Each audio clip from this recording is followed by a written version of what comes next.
All righty. So today I'm going to be talking about Mindset, the New Psychology of Success. This is a book written by Carol Dweck in 2006, based on research that she did starting in the early 1980s. She is a full professor, endowed professor at Stanford, a very highly regarded psychologist in the psychiatry and psychology world. And this book is a really fantastic read, although it's a long one. So if any of you haven't read it, no worries. I'm going to do my best to summarize it, although understand that what I took away from this is probably different than what you would take away from it. There's a great Audible version, but if you do get the Audible version, I still recommend that you at some point grab the hard copy, even if you just go to the library and flip through the pictures, because there's a couple of images, one of which I hope will work when I share it with you here, that really drive her points home. And this book, for me, it's a reread. I read it originally early in my psychiatry training. I started training at UCLA in adult psychiatry in 2007. Sometime between 2007 and 2010, I read this book. That was before I had kids, and it was also before I did my child and adolescent psychiatry fellowship.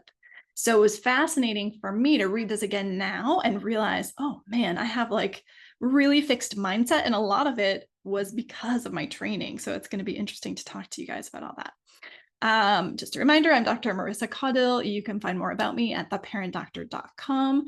I'm a child and adolescent psychiatrist as well as an adult psychiatrist, and I work with parents and their kids to try to help reduce teen depression and anxiety. So some announcements. We are here at our new meeting time. We're going to be meeting on the third Wednesday still, but at 12 p.m. Pacific instead of 7 p.m. Apologize if you didn't all hear about that, but this is the new meeting time. And I also created a new website that redirects to my personal Zoom meeting room. It's zoomwithdrmarissa.com. So if you are on my list, like if you're signed up and your email's on my list, each time we have one of these book clubs, you're going to get a copy of the video replay as well as the actionable PDF in your email box afterwards. And you'll get an invitation to the Facebook group, which is the Empowered Parent Club. And you'll also be able to watch the replays, which are on Facebook Live. And I put the PDFs under media in that group as well. So those will be there forever for your reference. If you're not on Facebook, though, and you just want to join when you can, just put it in your calendar, third Wednesdays at noon, Zoom with Dr. Marissa, and hop on if you can. All right. So if you are on the list, check your email for the PDF worksheet tomorrow. And just to kind of give you an overview, this book, like many of the things, kind of similar to The Gap and the Gain, which was last month's book, but it's basically about nature versus nurture.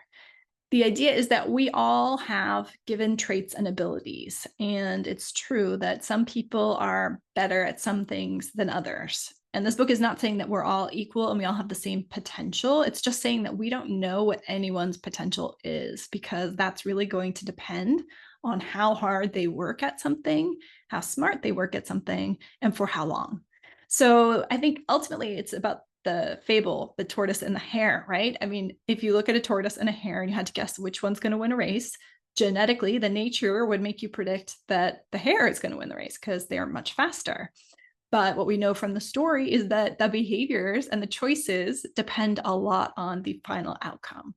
So tortoise had that slow and steady progress, right? While hare like burned herself out, took a nap, and then started again and missed the finish line. So ultimately, this book is really asking that question, like, if we view ourselves, or if our child views themselves, or if we view our child as the tortoise in some way, right? If they have a lesser ability in a certain area, does that automatically mean that they are destined to not achieve some great outcome in that area? And the answer is no. And she proves it through many examples and her own research as well.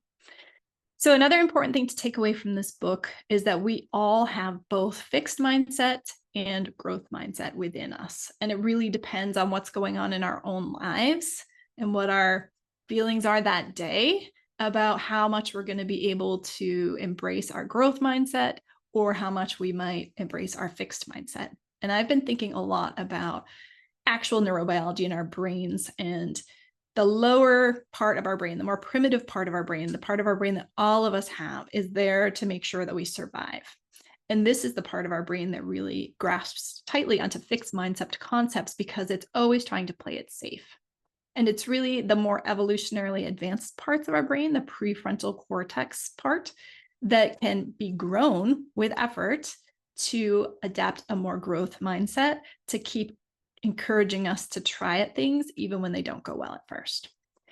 I found these questions that she had at the beginning of her book very, very eye-opening for myself. So the first was to ask yourself these questions and see which one resonates the most with you. And these are about your views on intelligence. So do you agree with which of these statements? Number one, your intelligence is something very basic about you that you can't change very much. Number two, you can learn new things, but you can't really change how intelligent you are. Number three, no matter how much intelligence you have, you can always change it quite a bit. And number four, you can always substantially change how intelligent you are. Well, I realized when I started reading this book that I was trained as a child psychiatrist at UCLA, which is one of the top child psychiatry training centers in the country, that intelligence is relatively fixed. And so if I have a parent come to me and their child has taken an IQ test and it's low or below average, I am counseled to tell this parent, well, don't have big expectations for this kid, right? Understand that everything's going to be harder for them. What's amazing is that I never, in all of my training, really understood where IQ comes from. I thought it was just this fixed thing, and it turns out it's not. I'm going to talk about that more in a minute. But so if I had to answer this honestly before reading this book, I would have said that my gut feeling is that you can learn new things, but you really can't change how intelligent you are. And that's what I've been telling my patients forever too. We also have these thoughts, kind of gut reactions about personality and character. Now here I was more flexible. I had more of a growth mindset about personality and character, which is interesting, but I didn't have that about intelligence. So same thing with these four statements, see which one resonates most with you. The purple ones are the fixed mindset and the green are growth. So one, you are a certain kind of person and there's not much you can do to change that. Number two, no matter what kind of person you are, you can always change that substantially. Number three, you can do things differently, but the important parts of who you are can't really be changed. And number four, you can always change basic things about the kind of person you are. So I resonate most in this one with two. I think that all people have the potential to change. I think most people don't change, but that doesn't mean that they don't have the potential to change. So this is where I think for me, things got really interesting because I know Alfred Binet as the inventor of the IQ test. I learned that in my training. In 1905, though, what I didn't know was he developed this first IQ test, and it wasn't called an IQ test at that point, but he developed a test that was basically 30 questions to ask students in Parisian schools, young kids, questions to see who was off track with their learning so that they could identify those kids and help them catch up with where they should be. So his intention was not to use this as a test to determine who is incapable of learning or low IQ and who is gifted. That wasn't it at all. It was rather because he had a growth mindset. He thought that kids can all learn and we needed some way to make sure we weren't missing these kids. So he made this test to identify the kids who needed a little bit more support to become more on average with their peers. Similarly, Maria Montessori, I know her story pretty well. So she was one of the first female physicians in Italy. She graduated medical school in 1906 when hardly any women, she might have been the first woman in Rome to do so. And then she was interested in neuroscience, psychology. They didn't call it that at that time, but basically she became what today we would call a child psychiatrist. But because she was a woman, they didn't put her in a hospital setting or any place where she would really be interacting in an important way. They gave her charge of some kids who had been deemed unteachable. So basically she was put in charge of a bunch of students in Rome who were low IQ.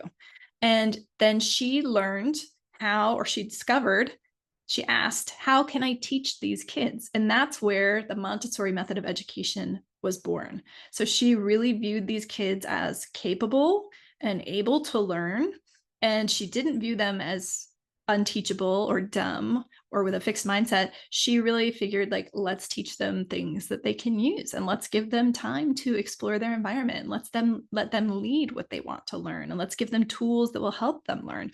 And then once that became so successful that she was able to take those kids who were labeled as, unteachable and got them to be able to pass the same tests that the regular school kids were passing, then people started to really take notice of her. And they asked, can you apply those same concepts and strategies to kids who are, normal intelligence, and she did, and she was very successful, and the Montessori method of teaching is now worldwide and still exists. So what's very interesting to me is that history, to my mind, has been rewritten over the last 120 plus years, because Binet, who developed this first test, that was then, and there's still an IQ test commonly given called the Stanford Binet IQ test. It's given to young kids.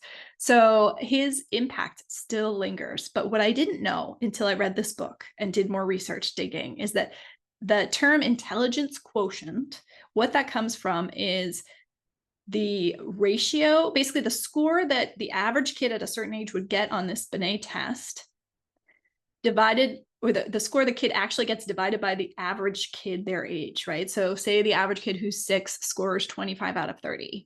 And then little Johnny takes the test and he scores an 18 out of 30. So you would take 18 divided by 25 and multiply it by 100. And that is the intelligence quotient because it's normed on 100.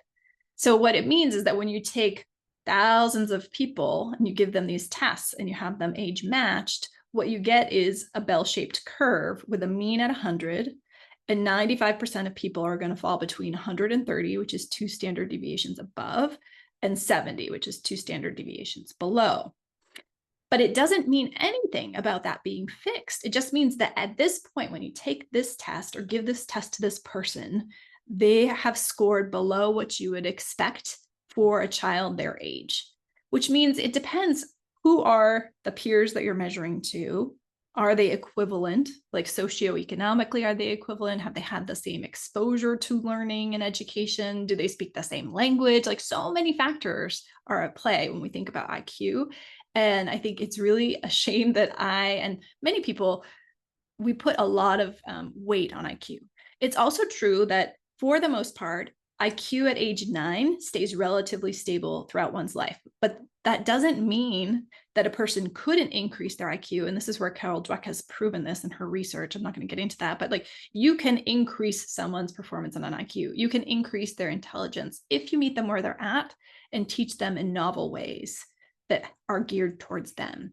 But the reality is that most people don't ever get that. So it's not that surprising that most people's IQ doesn't change that much past age 9, because the public school system does what it does, and it meets some people's needs and it doesn't meet everybody's needs. And once a child is behind with what's being taught, they're really not getting much out of their educational experience because it's not connecting to anything that's already in their minds. So I found this really fascinating to think about that. All right, so this book really aligns with Pillar 4 in my empowered parenting model that I teach parents, which is embracing failure. And I want us to think about talking about failure with our kids. So in a fixed mindset, effort would seem like you are failing. It's a sign that you're not good at this. So in the tortoise and the hare analogy, it's a sign that you're starting the race behind, right? You're the tortoise, and that means you're going to fail. Like the projection is you're not going to win this race. So you're in the gap from last month's book, rather, when you think about this in this way. On the other hand, in growth mindset, when you're putting in effort or your child's putting in effort, that means you're making progress towards your goal. That's being in the game. You're doing something, and that should be celebrated. So I think it's very important that we as parents talk to our kids about failure and talk to them about our own experiences with failure and how it taught us something and got us closer to whatever our goal was. If you have people that you look up to, if your kids have, sports heroes or actors or actresses or singers or people they really admire, they might tell themselves the story that this person was born perfect, has this natural talent that's God-given, that has something that they don't have. But if you dig and you learn about someone's true story, you almost always are going to find out that, yeah, maybe this person had some natural talent at the beginning, but they also worked really hard and they definitely persevered through failure and resistance and people telling them that they couldn't do it. Because it's the people who really stick with it that end up to be the celebrities that we celebrate. It's not an accident that those people get there. So I wanted to share also these 19 words. This is a separate study that came out in 2015 by people at Stanford and other universities where Carol Dweck has worked. I'm sure that they're associates of hers, although she wasn't one of the authors. But basically, they wanted to ask for middle school students, how do we motivate students? Like, what can we tell teachers how can they talk to kids to motivate them to want to be in a growth mindset, to have buy-in, to want to revise their work. So in this case, it was an English assignment. And the teachers gave feedback. And if they used these words, I'm giving you these comments because I have high expectations and I know you can achieve them. They increased the white students' likelihood of revising that paper by 40%, and the Black students' likelihood of revising the paper by 320%, which I find just amazing. So we can do things and say things with our kids that tap into their inherent growth mindset and drive, and that really make them want to work harder at things. I want to give a couple examples from the book. I found these so inspiring. So this teacher, his name is Jaime Escalante. He was originally from Bolivia. He came to Garfield High School here in Los Angeles as a teacher. And he is the one that the movie Stand and Deliver is based on. So Carol Dweck talks about him and his success in this book as an example of growth mindset, and how when the right person really understands the concept of growth mindset and believes in kids, they can do pretty much anything. So he basically was working at Garfield High School, which is an inner city school, largely Hispanic, not much funding, low socioeconomic status. And when he was hired there initially, he was told that he should be teaching like remedial math to these kids. And he said, no, I'm going to teach calculus. And the initial resistance at the school was high. He almost lost his job, but he would stand at the doorway and make kids answer a homework problem before he would let them in. He had high expectations of these kids. And the result was that they stepped up to meet him. And within 4 years, his students performed 4th in the nation on AP calculus exams, to the point that the AP exam board or whatever thought that he was doing something like cheating with the kids, and they made the 12 students take the test again, and they all passed it again. So he created this math love for his students by believing in them, by telling them like, I know you can do this, and I'm going to stick with you, and we're going to work hard until you get it. And that was a common theme with all of the teachers and coaches that Carol Dweck talks about. And I think as parents, that's really what we should take away. If our kids are feeling like, I'm not good at this, I want to quit, if we feel it's something that's really worth going for, we have to challenge them about those thoughts and inspire them to know that with hard work, they will get better. How much better is up to them, but with hard work, they will get better. Then there's Marva Collins. She's also featured in the book. So she was a retired school teacher in Chicago. And in her retirement, she withdrew $5,000 from her pension to create a private school for Black children in Chicago who were labeled unteachable. So basically they were in remedial classes, kind of similar to Maria Montessori students. And she took these low performing unteachable kids from the lowest level reader in 2nd grade within 1 year to be reading Shakespeare. And if you read the part in the chapter where she's talking about Marva Collins in the book, it's just so inspiring. Like she gets these kids to be reading so well by really believing in them. I found this, and this is why I was telling you all to grab a copy of the book. Super inspiring. I have zero artistic ability. That's the story I've been telling myself. That's my fixed mindset. My son has been in art classes for 6 years, and he's amazing. He can paint all these cool things. But I saw this and I thought, maybe there's hope for me. So there's some book called Drawing with the Right Side of the Brain, and it's like a 5-week course. And all of these are pictures on the left drawn by people, adults, who started the class on day 1. And on the right, they're drawings after 5 weeks. So I think this is amazing. Like if people who draw like that on the left, which is what I would draw like, can do what's on the right just in a few weeks, then I think we all have more potential than we think in so many areas. And this was a great like visual reminder. Sometimes a picture's worth 1,000 words, right? All right, so clearly growth is possible. How do we make it happen? I want you to remember that when we talk to our kids about this, one easy way that I think we all can keep in our minds and think of is that challenging our brains is like a workout for our muscles. Our brain is very much like a muscle. The harder something is, and the more we work at it, the stronger our brains get, the better our brains get. How? Well, those neurons are working to build connections while we're struggling with something and trying to do something. And every time we get it wrong, we learn, oh no, that's not the right way. And so we make a better connection next time. And so the more we practice, the more we progress in our skill. And it really is indicative of progress when we're making effort and when we're trying hard. Just like if you go to the gym and all you do for workout is this, like you're not going to make super strong muscles. But if you add some weights to that and you start moving and challenging yourself and building up a sweat, you're going to build more muscle, right? So work and effort makes us better. We want to praise the work and praise the effort. We don't want to praise the outcome or tell our kids you're so smart. Failure means we're on the right path. It's not a sign that we're doing something wrong. And we really want to celebrate it and encourage it and ask our kids, like, what did you try today that was really hard? What did you try today that you failed at? And then praise them for that because it's hard. But the more that we can get them to really like that and see it as valuable, the more they'll stick with it. And then frustration. This happens all the time with my kids. I tell them, you're frustrated, that's good. It means you're about to discover something or learn something or have a breakthrough. So help your kids stick with it. Frustration doesn't mean that they have to resist that or that it's a bad thing or they're on the wrong path. It means that they're on the right path.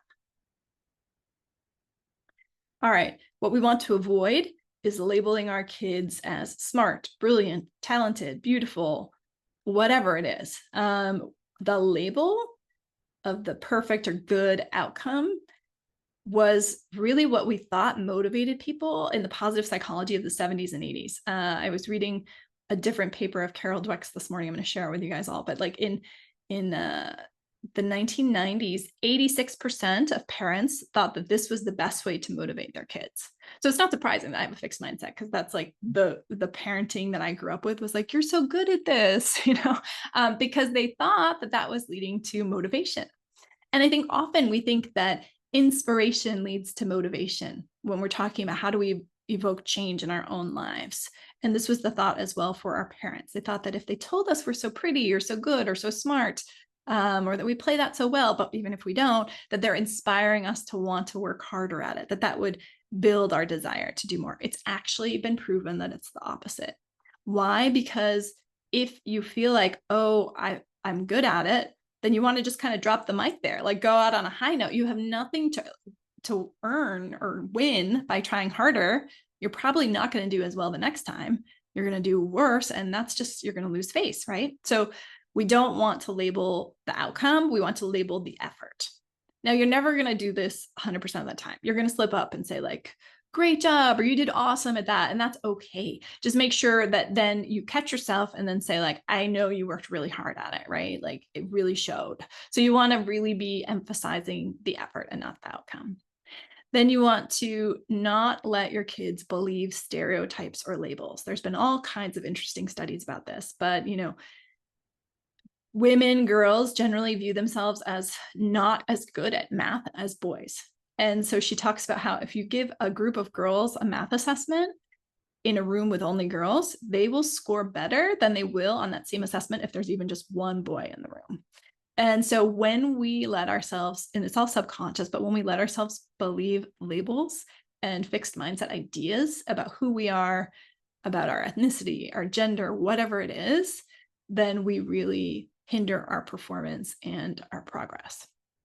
And then, like I said before, don't forget with your kids to seek the whole story about their heroes and your heroes. So if there are people that you guys admire in your family, that your kids admire, dig and find out how they failed, because I guarantee you will find something interesting. All right, so how do we grow our own mindset?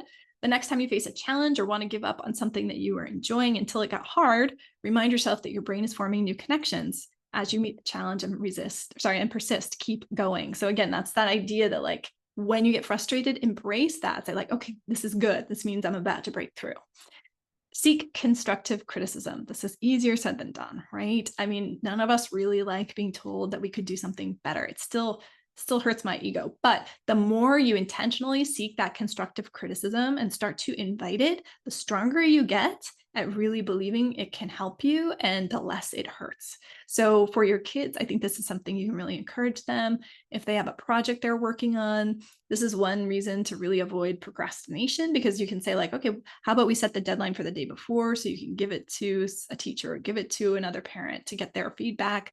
Or, you can give your talk to a group and get feedback and then edit your slides, that kind of a thing. Even when you think you've done something great, ask a trusted friend, teacher, or mentor to help you make it better. This is something that we can encourage our kids to do. Even if we're just talking about it and they don't yet do it while they're kids, it's okay. We're planting that seed for them, and that's wonderful. And then I think as parents, we can look back at an event in our own lives that we feel measured us or made us feel bad. Maybe it was a low test score or rejection, a criticism from a teacher or a boss at some point in your life. So now, months, years, days later, whatever it is, I want you to ask yourself, can I reframe that experience as something that gave me a gift that actually was a positive in my life? This is building your growth mindset too. This is kind of rewriting your story. Did you learn something from that experience? And if so, share that with your kids. It'll be super powerful because in the moment when they're in pain, when they're experiencing a low test score or a rejection, that's a hard time for them to hear your story. If you're then telling them, that happened to me too, but now I see it. It was really a gift because this happened. They're not going to be able to hear it in that moment. So don't tell it at the moment that they're feeling pain, but tell them a moment that it's just a story you're telling them, and they will listen and it'll be in their heads. And then at some point you'll hear them saying to you like, yeah, this is really hard, but maybe someday it'll actually be a good thing. And that will be their growth mindset in action. In the book, she also talked, I find this fascinating as a psychiatrist, about a research study she did when she got to Stanford. So very common on college campuses, there is a peak of depression that happens in the spring before exam time because often, especially with freshman kids, they're new to college. They may have coasted through the first semester or they crashed, but they figured they'll pull it together in the second semester. And then in February, March, when they have fallen behind again, they often will get really depressed. So she did an assessment of students at Stanford to find out how fixed or growth mindset were they, like where on that spectrum did they fall. And what she found was that regardless, they both had high incidences of depression, although the growth mindset kids were less likely to be depressed, but they were really depressed too. But when they experienced depression, it often didn't get picked up when they presented to the therapist or the psychiatrist because they weren't staying in bed all the time. They weren't avoiding their classes. Their grades hadn't dropped. Why? Because their difficulty, their frustration led them to engage more and have more energy and effort and seek more feedback and help, which led their grades to stay stable. Whereas the young adults with the fixed mindset were more likely to experience shame as a result of the difficulties they were having from their depression, which lowered their energy, led them to withdraw and not try to seek help because they didn't want to be seen. And then that led their grades to decline. So when they recovered from their depression, they had a bigger hole to dig out from. I find this really fascinating because, again, like depression is one of those illnesses that can be totally different in two different people, but the biology and the medications that we use are the same. But I think it's really interesting to see how growth mindset can really help a person when they do have an episode of depression. And I think she didn't study this, but I think it would be much easier to teach people the growth mindset stuff before they ever get their first episode of depression than when they're depressed. When we're depressed is not the most rich soil to be learning new skills. And I think it would be hard for a severely depressed, or these were not severely depressed people, these were at most moderately depressed young people, but it would be hard when you're in a moderate depressive episode to hear the feedback about trying to grow a growth mindset. It would probably be viewed as a criticism. All right, so how to get those around us to change. I'm not going to go into all the details for the sake of time. We're doing it.